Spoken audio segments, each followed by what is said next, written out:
In this episode of the Business of E-commerce, I talked with Rob Greenlee, the VP and Head of Partnerships at Voxnest.com and Spreaker.com. This is the Business of E-commerce, episode 11.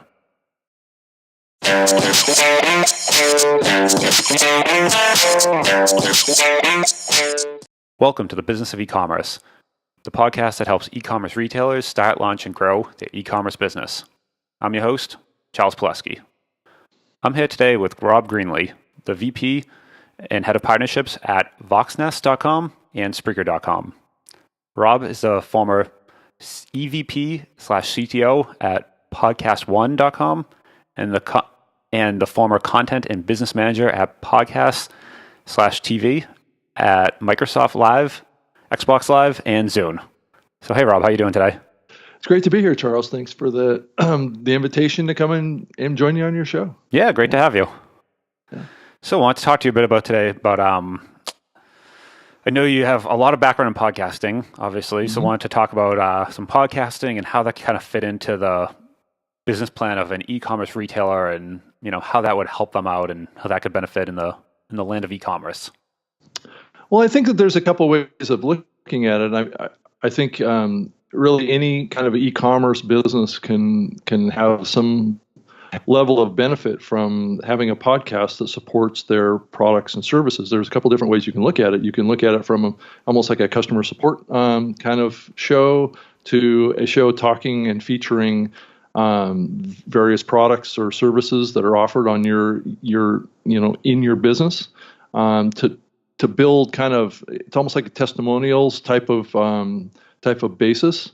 And so there's a variety of ways. And if you're a podcaster, there's also ways that you can tap into e-commerce too around, running advertising in your show. Just, really go sign up for an affiliate program and do like host reads. And you may not be familiar with, with what a host read is, but a host read is basically a testimonial around a product or service that you, the podcaster, maybe get a commission on the sale.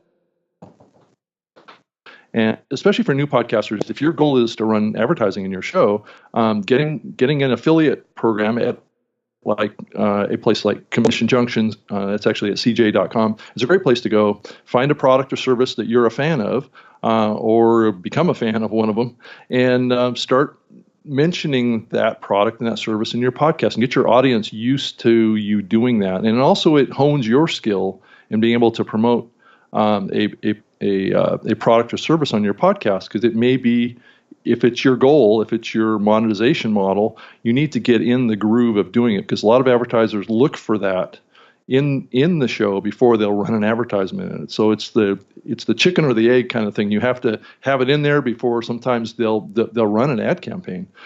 So getting started early is a pretty good idea.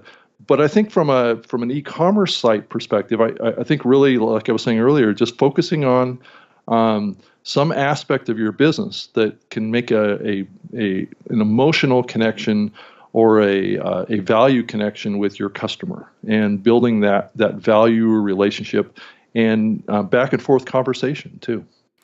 So kind of as general topic, would you say, e-commerce, I'm always a big fan of people working on kind of a niche, that type of thing, specific industry. Mm-hmm. You're saying, it would benefit to start a podcast in that kind of, whatever that industry specific niche is, right? Yeah. No, I think that, and most kind of, business areas could benefit from that customer communications. And I think that's how you need to look at it, is I think you need to look at it from a way that you can have customer communications, but it needs to be authentic. It needs to be real. It needs to be believable. It needs to have all the elements of a good podcast, which is, it's got to have some aspect of, driving some emotion, driving some, connection, being authentic, being real about what you're talking about, and it builds loyalty with the audience. What you're doing is you're building customers / friendships and trust relationships, and that's the power of podcasting. And if you tap into it in an authentic way, it can really benefit and drive your business forward. Okay. So yeah, I've definitely learned doing this, people get to kind of see you, hear you, and see you're, a real person, and there's something, there's actually someone on the other end. Because a lot of times when we're running an online business, people don't realize that they're actually dealing with people on the other side. Yeah, exactly. And people aren't perfect, and things happen. Services, especially online services, sometimes things break down. Sometimes things don't work the way they're supposed to. And to have that kind of human connection kind of can soften those customers' responses to those those bumps in the road. Okay.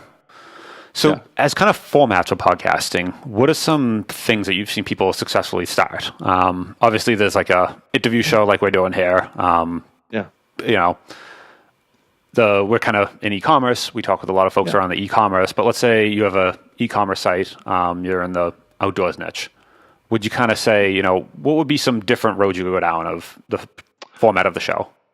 Yeah, I think really it's whatever you want. I don't think there's any perfect format for a podcast. I think what it needs to do is it needs to fit in with your brand. It needs to fit in with your goals. It needs to be compatible with the products or services that you have. Now, a conversational show like this can be a great format, but also a show that maybe gets out in the field and talks to customers in their place of business. Maybe it's getting more of a feedback-driven show that your customers are driving the actual content of the program, and you're addressing their key issues or their key kind of comprehension of how your products and services work. So I think it can be a combination of a lot of different things that you can use a podcast for. But at the end of the day, the personalities ideally need to be fun and have some energy to them and be able to connect at a really personal level. And I think that's really the core to any podcasting, and that's what's really different from radio to on-demand audio podcasting is that personal connection. If you think about it, that listener has got earphones in their ear, and they have millions of choices out there, or hundreds of thousands of choices might be more accurate, of things that they can listen to. Why would they listen to you? And how are you going to connect with that audience? Most businesses have their own community around them, else they wouldn't exist as a business. So it's using your communication methods that you have to make that extra connection with them. And I think that can be leveraged. It takes some work. It's not going to be always easy. It's going to be a little frustrating at times. It's going to start out slow, and you're going to build it over time, just like how you had to do with your business. Yeah, I mean, it's one of those things too. If you've been in business for a while, you're targeting a certain niche most likely, and I've actually never seen that idea of talking directly to the customers. That's a great one. It you basically are able to generate content organically, where it's not something you're going out from them. So you're actually speaking to them and what their concerns are. And typically, if you have one customer that has one issue, you probably have 100 of them, but they didn't ever reach out to you about it. Yeah. So they may go somewhere else. They may go to your competitors. But at least you've given a format. It's almost like an audio frequently asked questions. It's similar analogy. But yet at the same time, maybe profile some of your customers at some point and how they're using your products to solve their problems, and make it a little bit of a storytelling experience too, which is really tapping into kind of like a big trend in the podcasting space right now is around reality and fictional storytelling.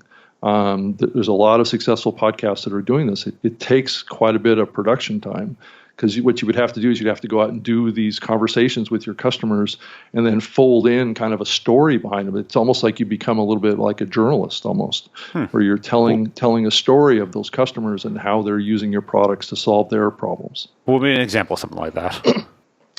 Well, there's not, and that's part of it. There's not a lot of examples of people doing this yet, because most of that storytelling stuff has been really focused on, kind of dramas and fictional stuff. And I see it as a kind of an extension of that. And I just don't see a lot of it being done yet.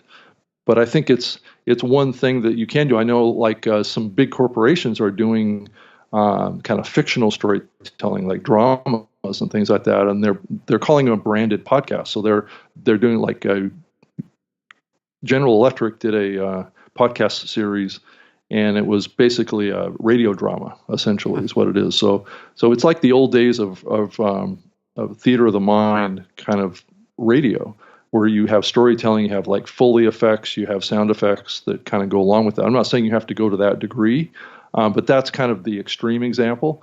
But what I'm really talking about here is kind of getting in the mind of your customer, or it depends on what your business is, if you can actually do this or not.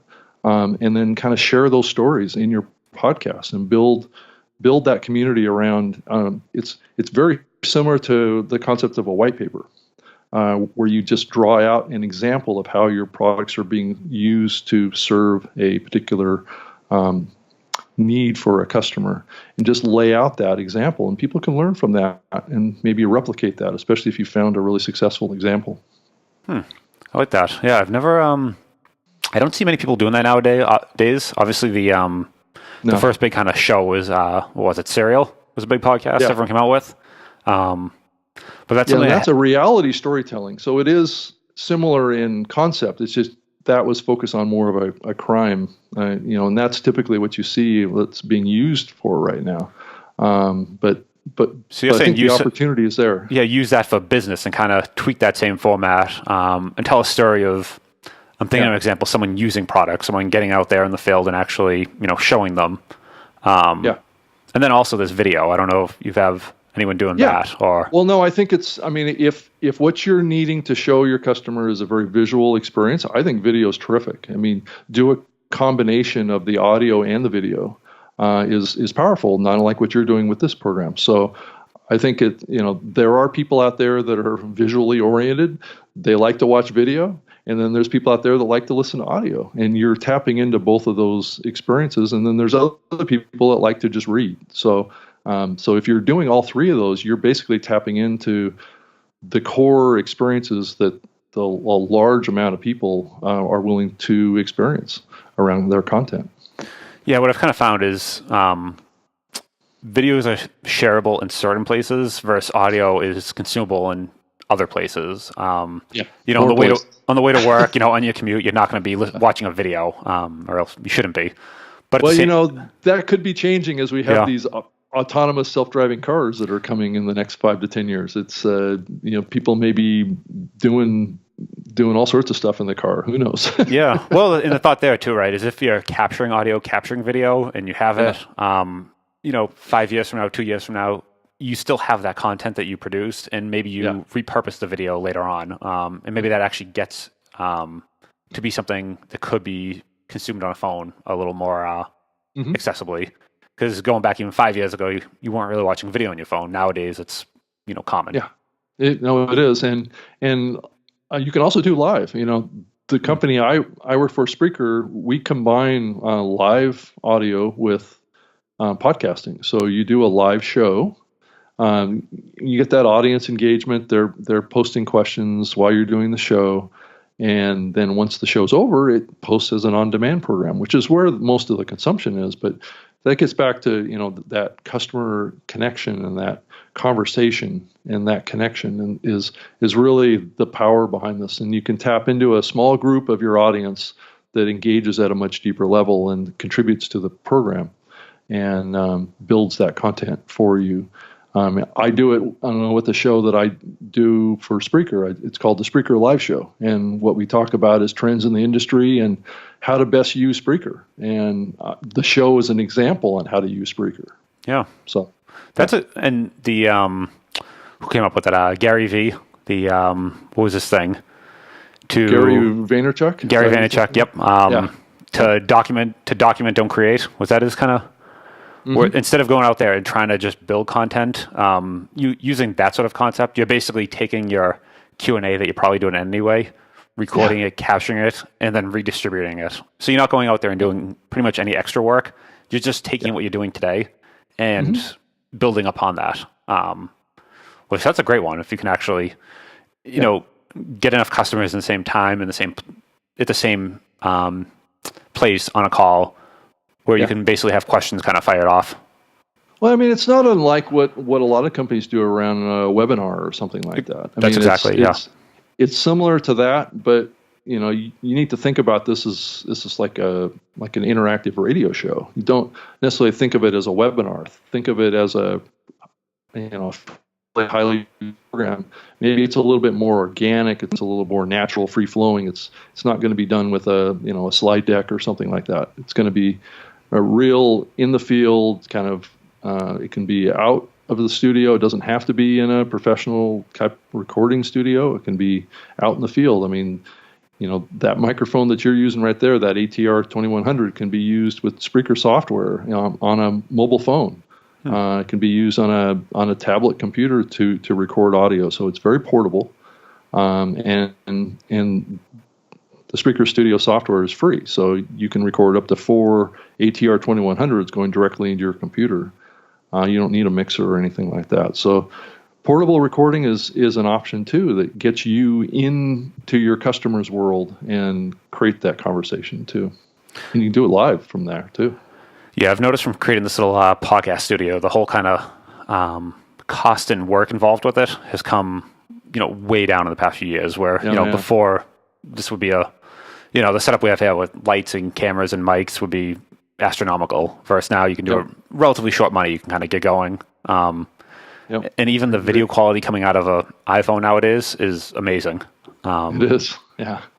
When the audio quality is amazing too. The audio, yeah. I mean, it's getting easier and easier to make this content. And who knows, maybe these Amazon Echo type devices could be our future microphones. I mean, and our future platform for having conversations with our audience too. You think about these devices as being communications devices, two-way communications devices, and they, who knows what the future could hold when it comes to using these smart agents to produce a podcast and publish a podcast, or it's going to get easier and easier, I think, to do this stuff.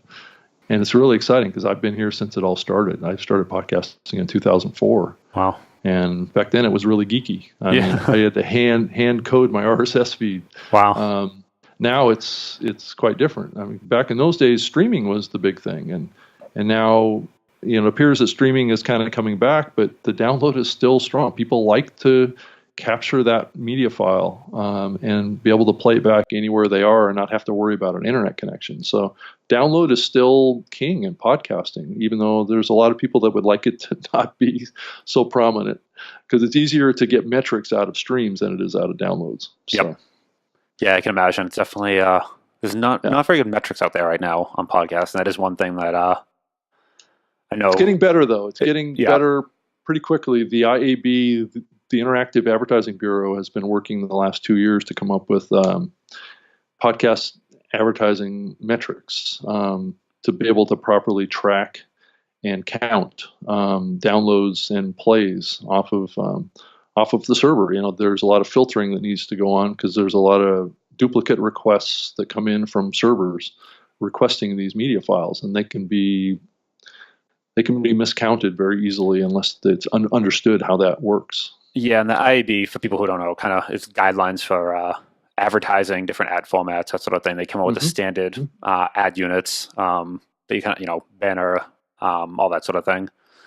And the nice part about that is if you look at, what a view is on Facebook versus YouTube versus iTunes, everyone counts something different as a view.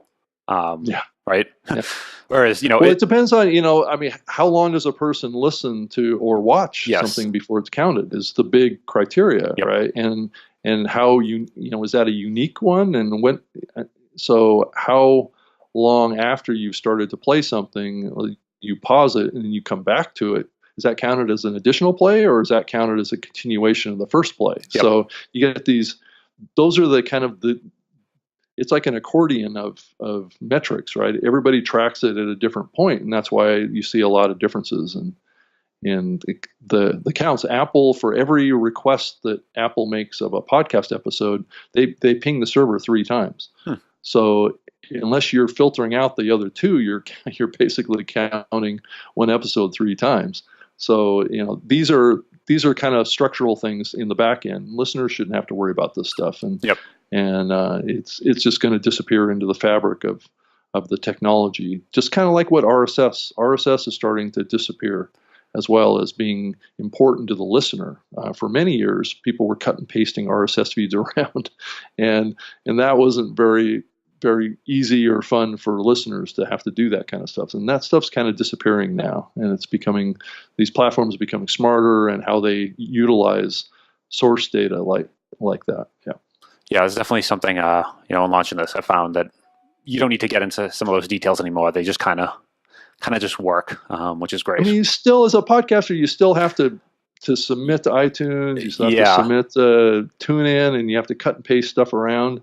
But what I've been working on at Spreaker and Voxnest is trying to automate that stuff, right? And trying to make those connections with those platforms.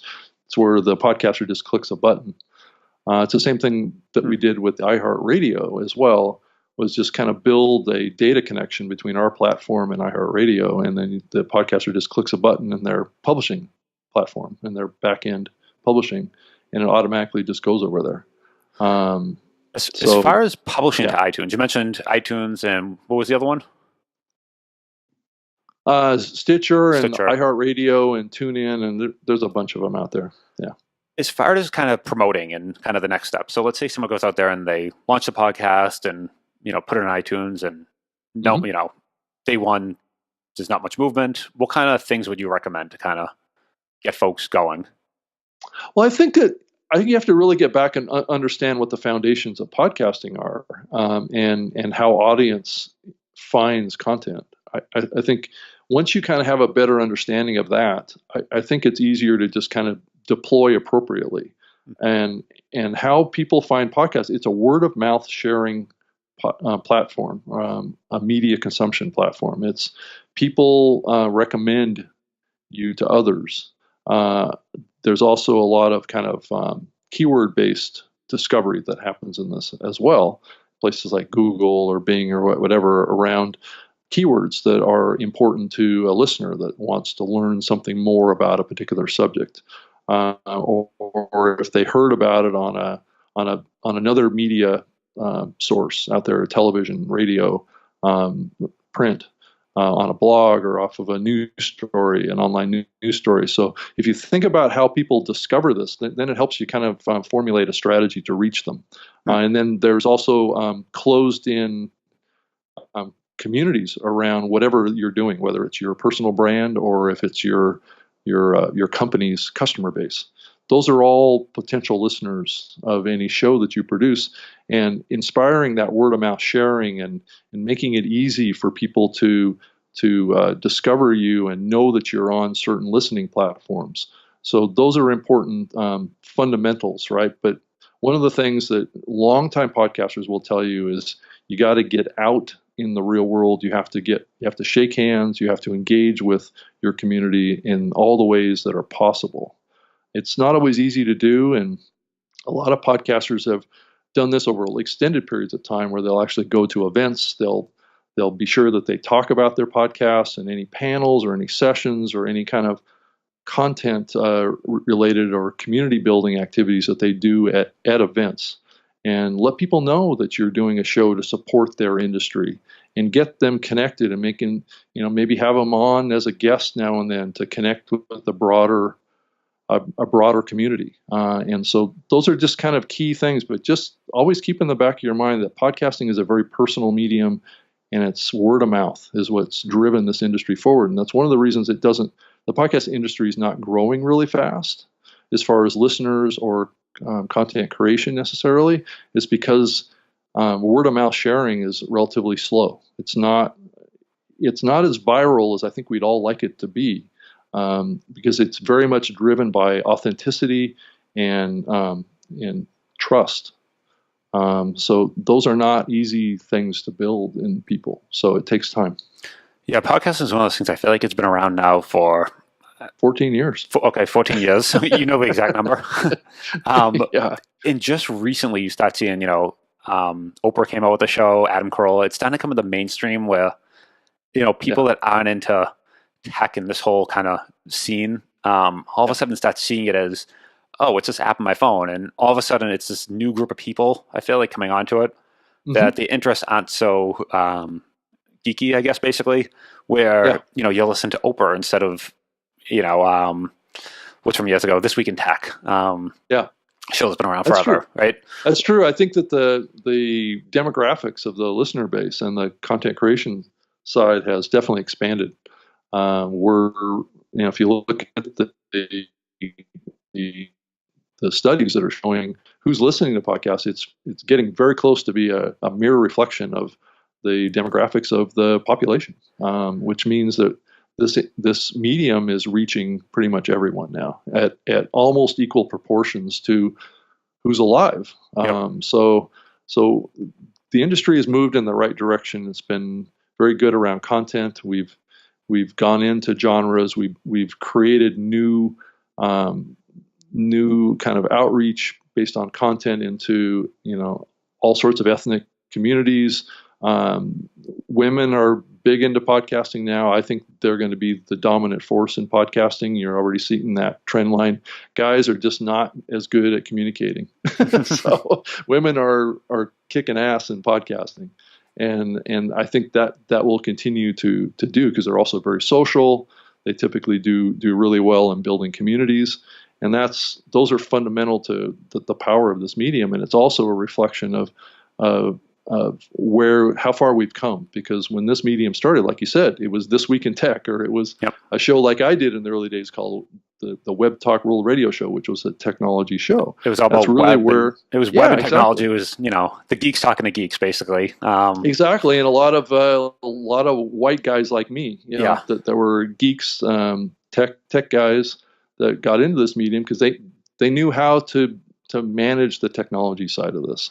And now the technology side is being kind of pulled out of the mix more and more. And it feels like in the last couple of years, very quickly. I remember being at a party within a year or two ago, and somebody mentioning cereal and saying, like, I can't believe this person's even talking about podcasting right now. Like, I looked it up and I realized, wow, this other stuff, like tech just isn't, before it was tech and then nothing else. And now it's very different all of a sudden. This is very recent, this change. And it feels like we're kind of at the tip of this, like, this thing happening right now, at the beginning of 2018.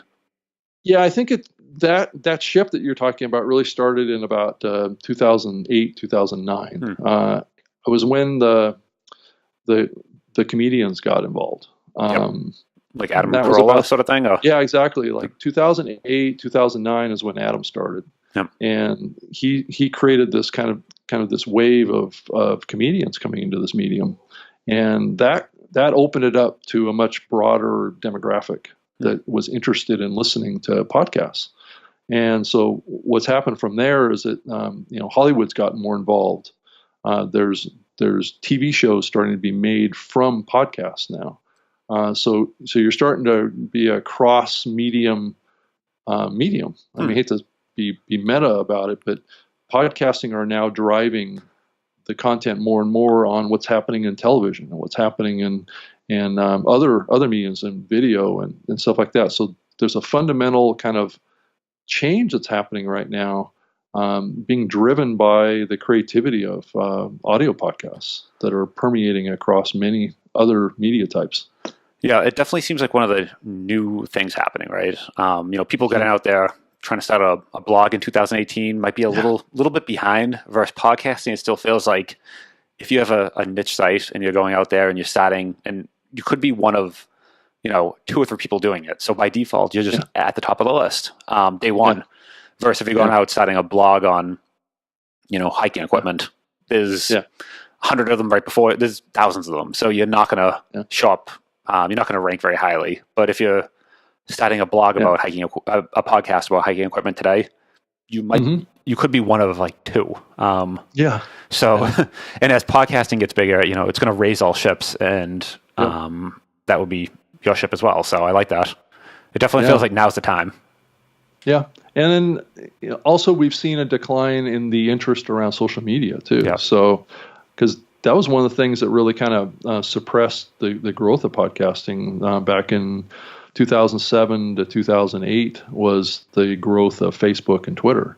There was so much focus on that in the media and getting hyped around the future of these platforms. People were driving a lot of content to these things, and podcasting was kind of a little bit got left on the side. It didn't get that focus because social media was dominating the conversation. Now we've seen kind of social media get a little bit of a black eye because of all the things that have been happening. It's not seen as safe of a medium as it used to be. It doesn't feel like, it feels like in some ways, I think Facebook, just for the first time this past month or two, has saw a decline in users. So you're starting to see kind of social media is kind of plateaued, and podcasting is kind of stepping forward now and saying, well, we're a safer medium. We're a medium that's more diverse. People can do different things here, and it's just a safer medium, and people are starting to make money from it. And so now it's cool now to be involved in podcasting, where before it was not as cool. So you heard it here first. Now's the time to get into podcasting. It's happening. Yeah. So then let's say someone is getting into it today, first, just starting, they have some niche e-commerce business, they want to produce a podcast. What are some things, and I always kind of go this way as well, what are some things you'd recommend not doing? Obviously there's best practice, but what are some things you mentioned before? Make sure from the beginning you place locations for ads in the show. What are some things like that could be pitfalls that you want to kind of look at ahead of time? Well, I think that the big thing is that one of the things that a lot of people fall into when they start a podcast is not being really clear on where the content's coming from and not understanding how to gather that. Because another thing that I like to say out there about podcasting is that it's a marathon run. It's not a sprint. A lot of people look at there are shows. I mean, you look at Serial. They're definitely an example of a certain kind of content in the podcasting space, but they tend to be highly produced programs that take a lot of pre-production and post-production to get published, and they tend to think about topics as a series, right? So that team was also very experienced, right? That wasn't their first. They didn't just that wasn't stumble their into first that. rodeo. Yeah, right? that was not their first time doing that. They knew what they were doing. Yeah, and it was also, they had a team of like 7 or 8 people too. Yeah. Most podcasters don't have a team of 7 or 8 people to help them with their show. So you need to think about those aspects too. Don't just look at like a Serial and say, well, I'm going to do that, because really you're probably not going to be able to do that. And so what you need to do is think about what you can do, and don't you don't have to do it perfect to begin with too. And I think that's another key takeaway too. Do it in a way that's sustainable for you, because you have to fit it into your life. You have to fit it into your work life, or you have to fit it into your job. Most podcasters, when they start, it's not a full-time job for them. So they're trying to juggle a lot of things in their lives. So you need to think about how you can streamline the gathering of content and be able to, are you strong enough as a host of a particular topic to be able to carry a show through week after week after week of production? Like I've been doing the Spreaker Live show now for about 2.5 years, and it's like just about every week. Is that a weekly? Get behind the mic. Yeah, it's a weekly show. It's done live. And then the other show that I do, the New Media Show, I've been doing that for like 6 years. Oh, wow. Every Saturday. So there's different approaches that you can take to this content too. You can do it very structured. You can create an outline, or you can just do it very much, just show up and treat it like you met a friend at Starbucks. Yep. And as long as you have a common understanding of what your focus is, and you have both of you, your co-hosts, and you have deep knowledge on whatever that topic is, there's no reason why you can't have a conversation. And that's the key, is it needs to be natural. It needs to be organic. It needs to be feeling like it's genuine and real. It's like making your audience a fly on the wall. But all the elements still apply. It needs to be engaging. It needs to be fun. It needs to be of value. And certainly building your reputation helps drive that connection to value too. So being an expert, being viewed as an expert, being viewed as, but that takes time to build, and you get that shared to you based on potentially doing an interview show like this. And you as a host get something out of it too. You get to learn from other people. You get to build relationships with people out there, whether they're your customers or they're other experts. And that also grows and becomes something very important to your business or you personally in the long run. I know it was really helpful to me in my work career to build a reputation as building a community. Well, and I like what you said too. It's a marathon, not a sprint, right? Planning on this is going to be years, like actual years, and committing, once a week for 2, 3, 4, 5 years, and understanding that versus coming out there, guns blazing and trying to do 5 in the first week, and then realize that's just not sustainable. Yeah, exactly. And there's a term to describe that, and it's called pod fading. And and there's another term to describe another thing that happens too is pre-fade, which is a new podcaster that comes up with an idea, gets right up to the finish line, and can't pull the trigger. They can't. They just on actually publishing. Yeah, or they'll actually record a couple of episodes, but they'll never publish it because they're so scared, or they don't think it's good enough, or they don't think it has enough value and it's going to be a failure. And you get these psychological things that go on too with podcasters, pre-fade and pod fade. And then there's all these kind of terminologies out there. There's another term called podfasters, which is a term for describing podcast listeners that listen at 2 or 3 times speed. Yep. And then that presents other issues. I know podcasters that push back on that kind of stuff too, but you need to think about how you produce your show too. If you're a really fast talker, it's at 2 or 3 speed, you're going to sound like Minnie Mouse. But there is a certain amount of podcasters out there, or podcast listeners, that will listen to your show at a really high rate of speed. So it's, keep that in mind too. Now, let's say you are the person, though, that is kind of afraid to pull the trigger, recorded a couple shows, or what would you recommend as kind of some tips to, deal with those psychological issues, and how to kind of get past that? Yeah, I'm not saying that you need to write a business plan before you start a podcast, but just get a core idea of what your goals are, what you want to accomplish with this. It can just be in your head. Maybe you write a note on a notepad, some key bullets of what you want to get out of your show, and what the content themes are, where you're going to get your content from, how regular you're going to publish your show. And start formulating those things, and that will take off a lot of stress, because then you'll have some focus getting into it. But just realize that you're going to change. From episode 1 to episode 6 is not going to be the same show, and that's what I hope happens. Because when you start a podcast, you're not going to have much audience. Yep.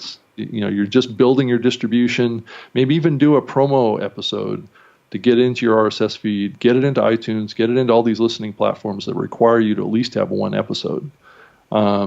Get it in there, and then do your first episode, your first full episode, once you have your distribution. So you're not wasting an episode. And then try and get as much connection with your community as you can to give them feedback to your show, whether it's personal or individual, or if it's in a comment that you want to talk about on the show. But it's really important that you get that feedback, and you learn, and you evolve, and you improve, and you change elements in your show very early.